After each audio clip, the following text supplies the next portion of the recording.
Meio-dia e meia, conforme aconteceu na semana passada.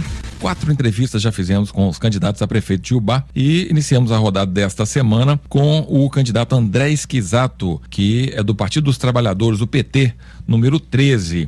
André, seja muito bem-vindo ao programa Conexão Líder para essas questões que faremos agora. Para começar, a gente gostaria de uma breve apresentação, que você mesmo se apresentasse para quem não te conhece.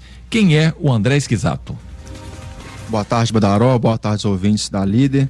Eu costumo dizer que eu sou um filho de Ubá, como outro qualquer. Tive a oportunidade de estudar, retornar para a nossa cidade e perceber que Ubá, há 20 anos, está nas mãos das mesmas pessoas do mesmo grupo político.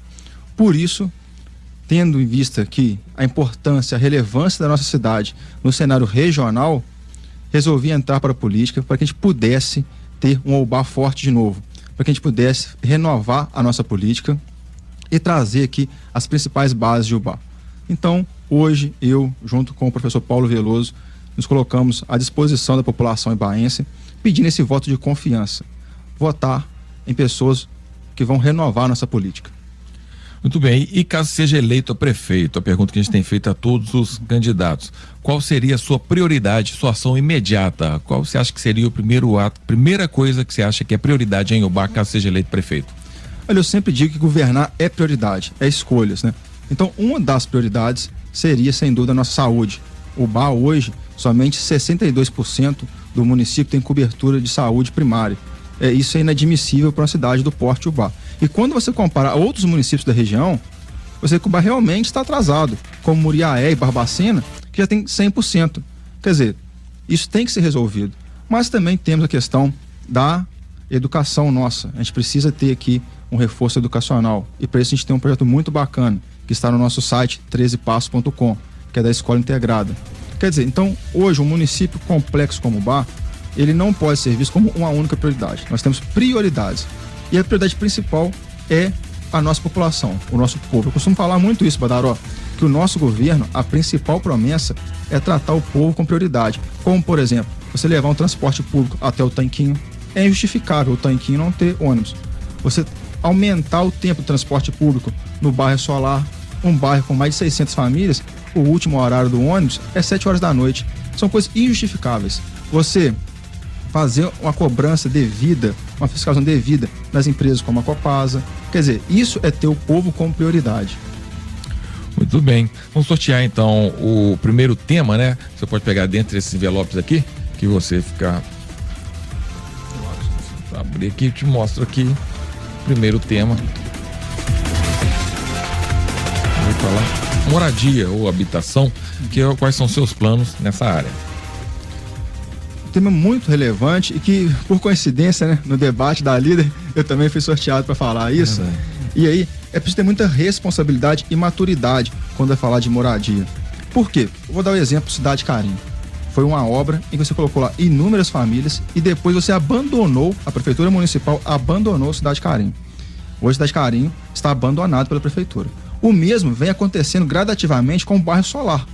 Eu acabei de dizer aqui um dos exemplos, que o último ônibus que passa na comunidade do Solar é às 19 horas. Quer dizer, isso é inadmissível. O governo do PT construiu mais de 600 casas no bairro Solar, sendo responsabilidade da prefeitura ali fazer uma escola, um posto de saúde. Veja a escola que está feita lá, uma escola de container. Os moradores são indignados com isso. Quer dizer, então, o que tange a prefeitura a fazer na política de moradia e habitacional não está sendo feito. E não está sendo feito agora, não. Desde governos passados. Você volta aqui a falar da Cidade Carim, que está abandonada. Então, assim, a gente quer tratar com responsabilidade. Aquela pergunta que foi feita lá no debate, ela foi muito válida. Porque se o poder público abandona, o crime chega. E aí, ao invés de tratar esse assunto com seriedade, preferiram fazer palanque político e discurso demagogo. Quer dizer, é uma realidade. Se o Estado não estiver presente ali, seja na Cidade Carim, seja no Solar, o que vai acontecer? Nossos jovens serão perdidos para o crime. Isso não pode acontecer. Então, para além disso, de colocar o poder público presente lá, nós também temos um projeto de levar curso profissionalizante para esses bairros. Por quê? Eu repito aqui, se eu coloco um curso profissionalizante no SESI, como que o jovem do Solar vai lá no SESI? Nem ônibus tem. Então a gente vai fazer o quê? Vai descentralizar, levar isso para os bairros. Nós iremos cuidar. A periferia hoje, em nossa cidade, está totalmente abandonada. Eu posso falar isso com convicção, porque eu estive andando em cada bairro e eu percebo isso. Está abandonada, não há nada, o poder público está ausente nas nossas comunidades. Muito bem, vamos à a primeira pergunta do ouvinte. Você pode escolher dentre esses envelopes aqui.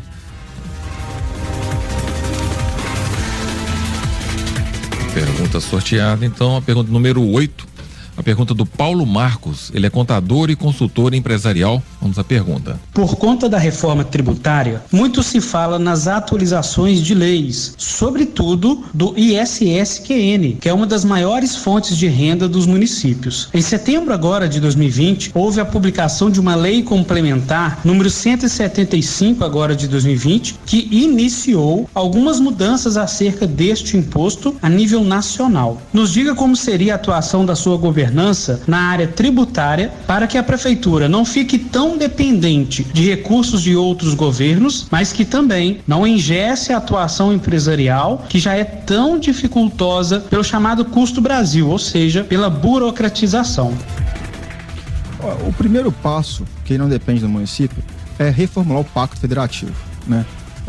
Ontem, por exemplo, no debate que nós tivemos na FUPAC, 2 vezes foi mencionado de forma aleatória que o governo do estado, no caso o governo Pimentel, reteve parte do orçamento dos municípios, porque isso é um efeito cascata. O governo Temer reteve a parte do estado de Minas, e o estado de Minas reteve a parte dos municípios. Isso passa por uma questão de refazer o Pacto Federativo, porque aí você vai dar mais autonomia de fato aos municípios. No que se refere aqui à nossa cobrança, a gente pretende criar formas criativas para aumentar o ISS. Uma delas é impulsionar o consumo. Se tem mais consumo, você tem mais circulação de mercadoria, você vai gerar mais imposto. E aqui está um dos nossos planos, que é a criação da nossa moeda social, o Manguito.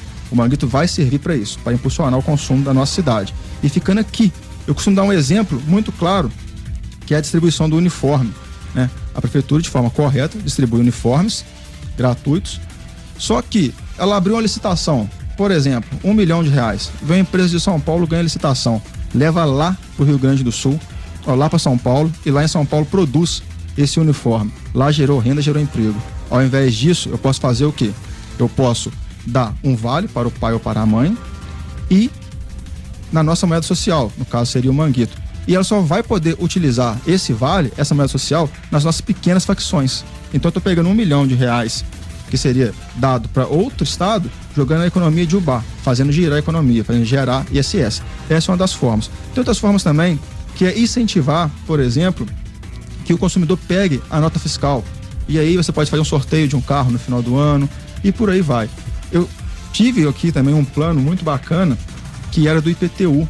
E aí era meio que ligado à questão assim, de ter um desconto no IPTU para aquele bairro que tivesse maior limpeza. E aí acaba que o quê? Se você está oferecendo um desconto, você está impulsionando também, incentivando o pagamento. Então seriam essas formas. Eu costumo falar isso, que o nosso governo, ele tem uma visão inovadora e criativa. E é essas formas criativas que nós iremos buscar. Certo. Só explicando melhor essa questão da licitação, ao invés de fazer e abrir para...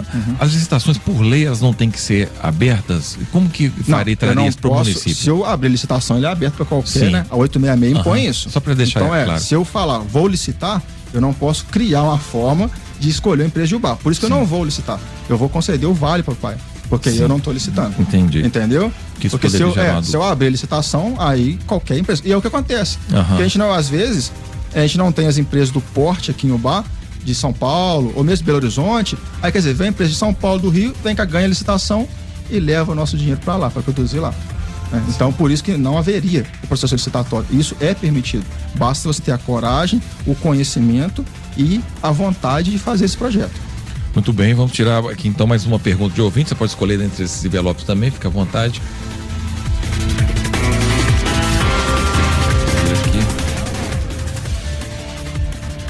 A pergunta de número 20. Pergunta do Arthur Moreira, ele é jornalista, produtor de eventos. Vamos ouvir a pergunta número 20. Candidato, o que o senhor pensa sobre a alíquota de ICMS para o setor de eventos? Em Ubá, a taxa é de 5%. E em muitas cidades de Minas e do Brasil, a taxa varia de 2,5% a 3%, visto que o setor movimenta em escala uma cadeia importante na economia. O senhor eleito pretende enviar para a Câmara algum projeto nesse sentido, de mexer na taxa de ICMS para empresas produtoras de eventos?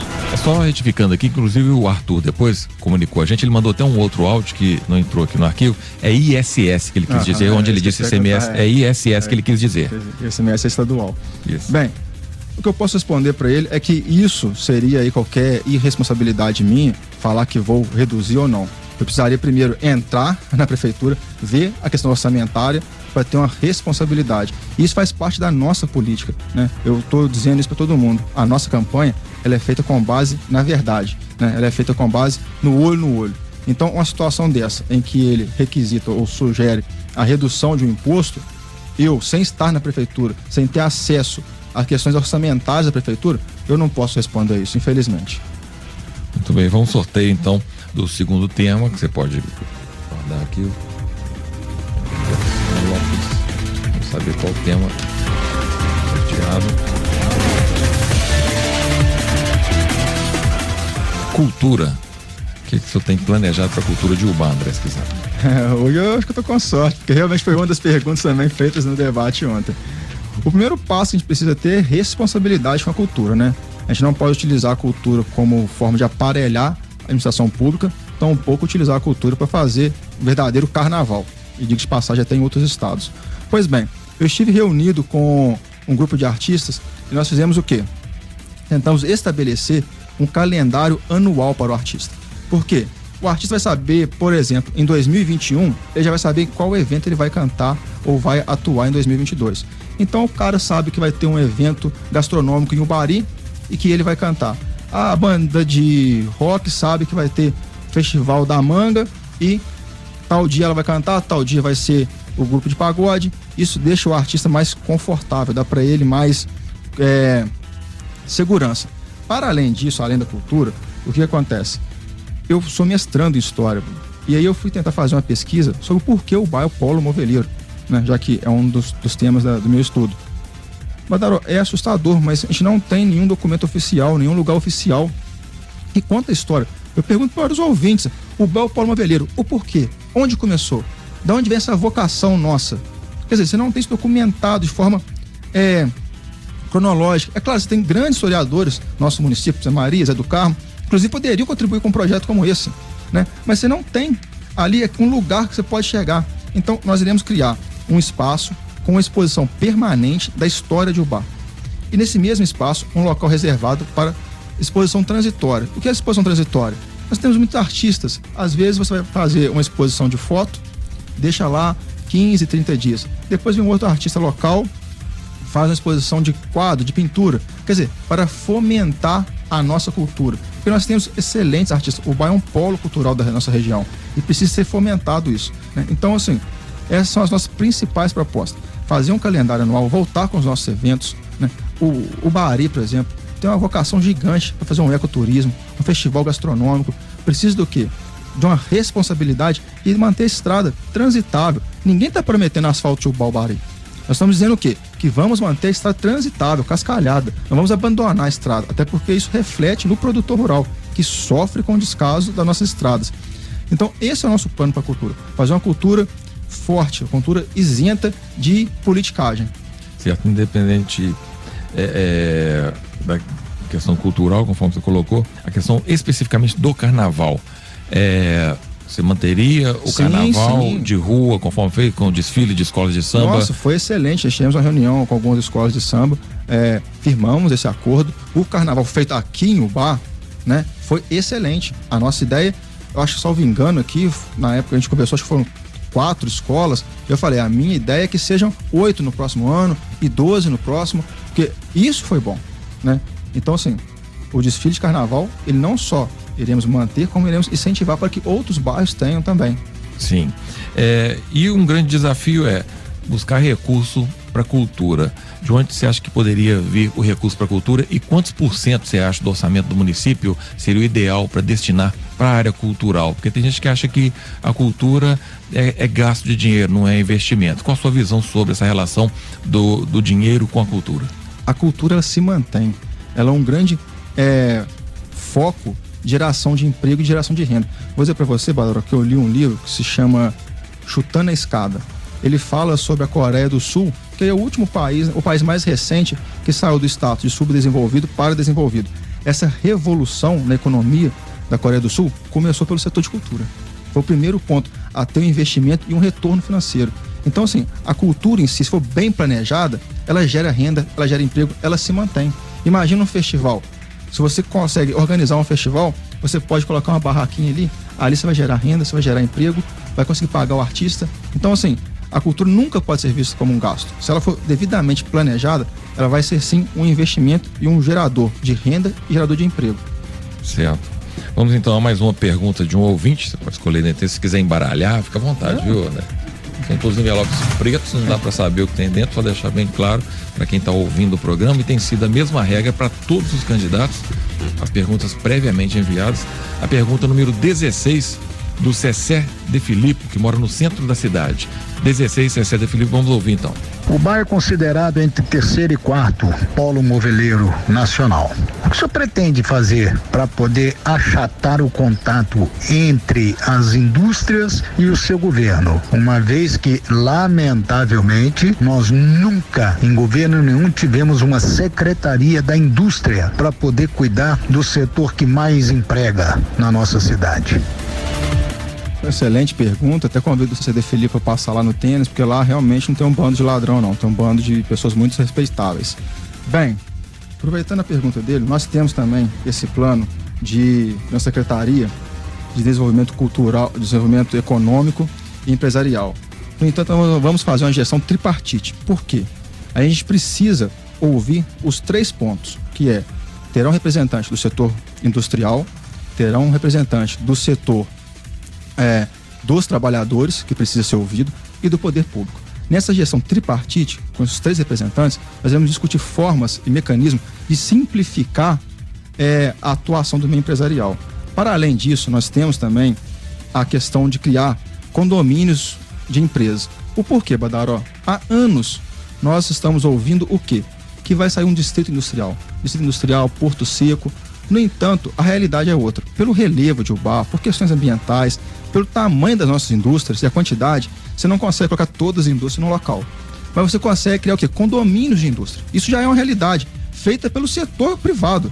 Isso que a gente fala que o Ubá tem essa vocação. Quer dizer, a inércia do setor público foi suprida pela iniciativa do setor privado, que já criou alguns condomínios de empresa. Quer dizer, um aglomerado de empresa aqui, um aglomerado de empresa ali. O que cabe agora a nós? Incentivar isso e colocar em lugar estratégico, fazer um estudo prévio, colocar aqui é um lugar estratégico. Por quê? Fica mais fácil você escoar a produção, você impede o trânsito no centro da cidade de trabalhadores. Quer dizer, então essa é a nossa proposta.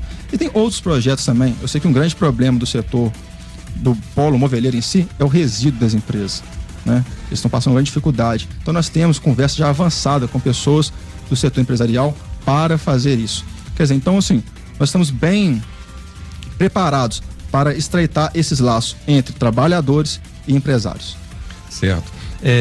Essa secretaria, você acha que seria viável uma secretaria voltada para a questão não só da indústria, mas do comércio também? Acredito que sim, porque vai ser um espaço para diálogo entre trabalhadores e empregadores. E aí o comércio também precisa de uma atenção especial, não só por tudo que passou, porque o comércio hoje representa aí 70% da geração de emprego, de renda, quer dizer, é do comércio, né? Nosso comércio é muito forte e precisa ser fortalecido ainda mais para se tornar um polo regional. O morador de Visconde do Rio Branco, ele não tem que ir em Juiz de Fora fazer compra, ele tem que vir o Ubá. Os Tocantins tem que vir o Ubá. Quer dizer, as cidades da região aqui, elas têm que ver o Ubá como o polo comercial. Elas têm que sair de lá e vir aqui. Isso tem que ser um atrativo. A gente tem proposta para isso. Por exemplo, uma das propostas é criar ali como se fosse um calçadão aos sábados, estender o calçadão, proibir o trânsito de veículos, porque a gente sabe que carro não faz compra. Quem compra é gente a pé. Então se dá mais conforto para as pessoas transitarem a pé no centro da cidade, para incentivar a compra, esse tipo de situação. E isso só pode ter através do diálogo. Eu posso ter a melhor boa vontade, mas eu não sei a realidade do comerciante, eu não sei a realidade do empresário, então eu preciso ouvi-los. Certo. Você trabalha diretamente no seu dia a dia defendendo interesses do trabalhador, de acordo com o sindicato dos trabalhadores da indústria. O empresário talvez não vai ficar receoso de você sendo prefeito, que essa balança poderia pender para um lado a mais do que para o outro, e que recado que você deixa tanto para os trabalhadores quanto para os empregadores nesse momento, sendo o prefeito de Ubá? Não, eu acho isso muito tranquilo, porque todo empresário já teve um contato direto, tanto comigo, tanto quanto meu irmão, em convenções, em acordos, sabe a forma respeitosa e ética que a gente atua. Então o que a gente faz é tentar cumprir a legislação, né? Esse é o trabalho do bom advogado, e aí eu me considero muito ético na minha profissão. E aí isso demonstra também que foi muito bom nessa campanha. Tive reuniões com vários empresários, e aí você vê que, assim, é uma relação de respeito. É claro, não tem relação de submissão, isso aí de fato não tem, mas tem uma relação muito respeitosa, né, entre eu e os demais empresários. E isso foi até muitas coisas que estão aqui no nosso plano de governo, foi vinda do setor empresarial. Porque, igual eu disse para você, é preciso ouvi-los. E foi isso que a gente fez. A gente fez reuniões desde a pré-campanha, eu e o Paulo, né? Fizemos reuniões desde a pré-campanha com várias pessoas do setor empresarial para ouvir a demanda. E grande parte do nosso projeto aqui, voltado para o setor industrial, é ouvindo eles. Certo. Gostaria que você explicasse melhor para a gente poder entender a questão do manguito, que muita gente achou uma ideia muito boa, mas teve gente que levou na brincadeira, talvez. Sim. O nome. Explique pra gente entender, a gente que é leigo na questão dessa economia, desses projetos, o que é o manguito e como que vai funcionar e como que a população poderá ser beneficiada com a utilização do manguito, a implantação. E é legal a implantação disso, que tem gente que questiona também a legalidade dessas moedas alternativas. Não, eu costumo falar que o nome é o que menos importa. Eu adorei o nome manguito porque faz referência à nossa manga. Mas uma das principais moedas sociais que existe no Brasil se chama mucumba. É bem mais feio do que manguito. E é legal, você não precisa de autorização do Banco Central. Porque, na verdade, é um tipo de escambo. Um escambo moderno, uma troca moderna. Então, como que irá funcionar o manguito? O manguito é um tipo de moeda social que existe em mais de 180 cidades. Existe, inclusive, em comunidades. Em Paraisópolis existe uma moeda social só de Paraisópolis, que é um bairro de São Paulo, mas que é do tamanho de Ubá. Pois bem, nós iremos ter um banco municipal, um banco comunitário. Para quê? Para que a gente possa oferecer microcrédito. E aí vamos supor que a pessoa vai lá, um pequeno empreendedor ou a pessoa física mesmo, vai lá e pega R$2.000. Mas ela pega em real, se ela pegar em real, ela pode gastar em Ubá, ela pode fazer uma compra pela internet, ela pode gastar em Juiz de Fora. Ela vai pegar na nossa moeda social. Então ela vai pegar o quê? 2.000 manguitos. E com esses 2.000 manguitos, fica vinculado que ela só pode fazer compras nos estabelecimentos de Ubá. Mas também não é qualquer tipo de estabelecimento de Ubá. É um estabelecimento de Ubá daqui, local. Porque às vezes você tem aqui um supermercado, uma rede de supermercado, né, de nível nacional. Quer dizer, aí não tem lógica, eu não estou ajudando o pequeno. A nossa ideia é ajudar o pequeno, é ajudar o comerciante do bairro São Domingos, o comerciante do bairro Santa de Virgem, ajudar o comerciante ali do Calçadão, que sofreu 3 enchentes, sofreu a questão da pandemia e precisa ter uma política pública voltada para eles, esse tipo de situação. Então você faz o quê? Esses R$2.000, que será emprestado à nossa moeda social, serão 2.000 manguitos, ele vai ser gasto obrigatoriamente em Ubá. Depois o comerciante, que aí vai ter um convênio com a prefeitura, pega esses manguitos, vai na prefeitura e troca troco real. Troca em dinheiro. Isso. Entendi. É uma forma de fazer girar a economia e segurar o dinheiro no município. Essa é a proposta, exatamente, né? Quem vem, né, já deu o exemplo anterior da licitação dos uniformes. Quer dizer, são formas criativas de tentar buscar soluções. Por quê, Badaró? Igual ontem foi falado lá no debate, que o Ubá não sofre de desemprego. Não sofre hoje. Esse boom que deu, ninguém esperava, nem o setor empresarial, né? Quer dizer, mas isso não é a realidade. Nós temos que estar preparados para quê? Para 2021, para se chegar à crise econômica. Porque eu não posso sentar na cadeira do prefeito e depois vem a crise econômica e eu falo, não é culpa minha, dei azar, é culpa da pandemia. Quer dizer, não é essa posição que se espera de um prefeito. Se você se colocou à disposição de estar à frente de uma cidade, o que a comunidade quer são respostas e não desculpas. Muito bem. Vamos sortear o terceiro tema, então. Fique à vontade de escolher aqui um envelope. Terceiro tema, então, e o último dessa entrevista é transporte público.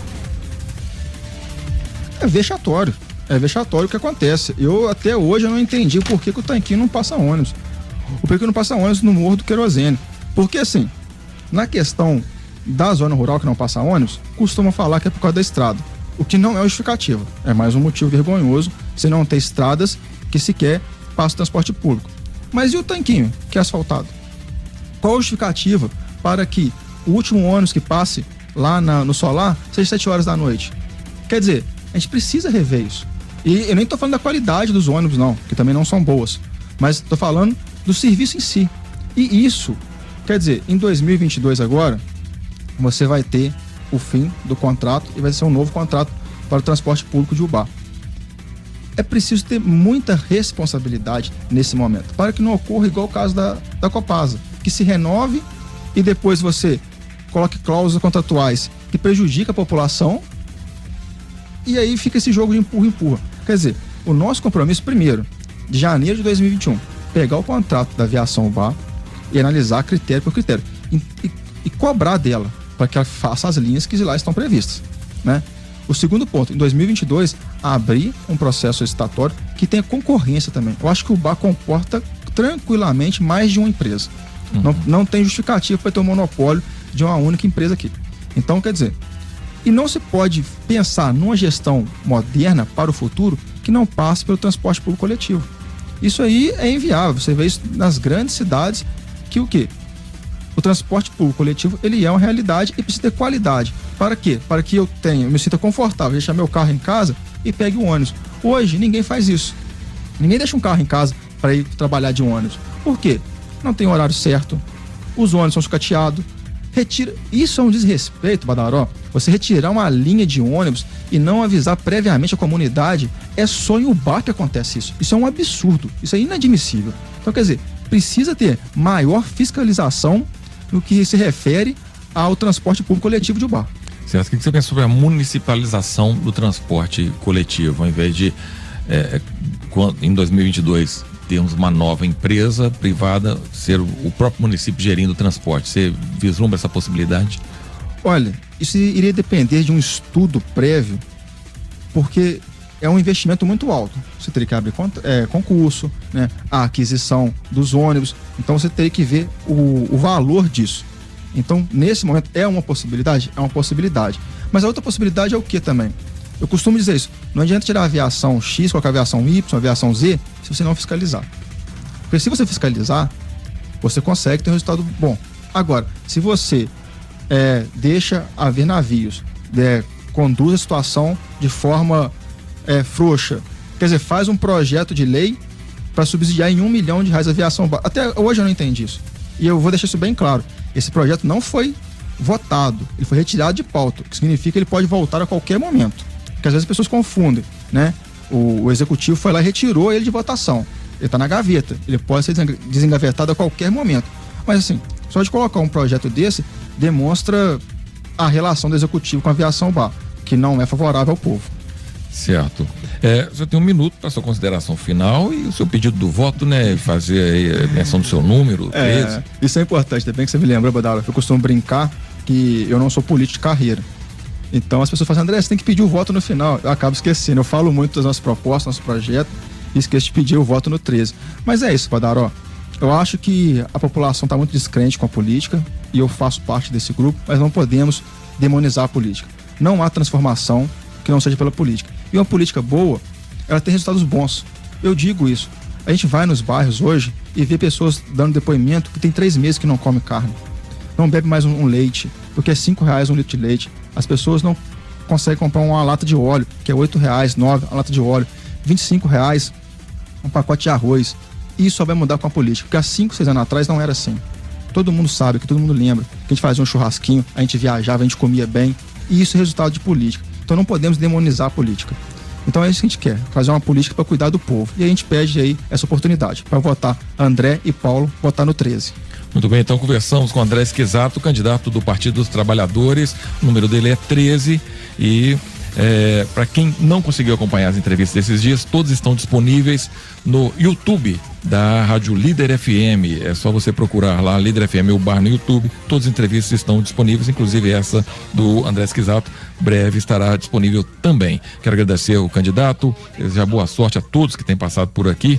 E amanhã nós teremos aqui Doutor Itamar, dando sequência a essa série de entrevistas com os candidatos a prefeito de Ubá. Agradeço a todos pela audiência, ao Thiago Freitas pela sonoplastia, apresentação, produção do Conexão Líder, ao Fabiano Fusaro, diretor aqui da Rádio Líder FM. Muito obrigado por esse espaço, por essa oportunidade. E a você, ouvinte, obrigado. Estamos quebrando todos os dias o recorde desse horário aqui da Líder FM. Valeu! Amanhã estaremos de volta, se Deus quiser, 15 para o meio-dia. Fiquem todos com Deus. Um beijão. Tchau, tchau. Você ouviu Conexão Líder, de volta amanhã, 15 para o meio-dia. Só aqui, na rádio que mais informa. Líder FM. A frequência máxima. Líder.